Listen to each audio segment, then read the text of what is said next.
حضرت امام زین العابدین القول البدیع کے اندر امام سخاوی نے لکھا، انہوں نے کہا جب لوگوں نے پوچھا کہ جب قرب قیامت میں بڑے فتنے ہو جائیں گے تو ہمیں کیسے پتا چلے گا کہ حق پر کون لوگ ہیں، تو آپ نے فرمایا کہ جو حضور کی سنت پر عمل کرنے والے ہوں گے اور جماعت کے ساتھ وابستہ ہوں گے۔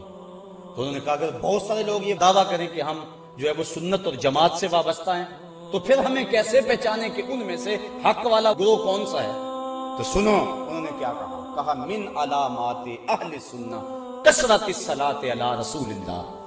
کہ اہل سنت کی پھر اس دور میں علامت یہ ہوگی کہ وہ کثرت کے ساتھ حضور پہ درود و سلام پڑھیں، اذان سے پہلے بھی اور جمعے کے بعد بھی، اٹھتے بیٹھتے چلتے پھرتے۔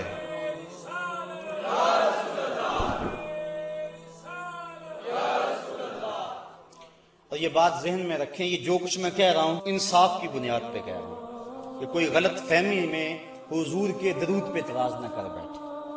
اور آقا کریم علیہ السلام کی رحمتوں سے محروم نہ ہو جائے۔ باقی جو بدعت ہے ہم ڈٹ کے بدعت کہتے ہیں۔ اعلیٰ حضرت سے کسی نے پوچھا کہ یہ جو طاقوں کے اندر چراغ جلاتے ہیں،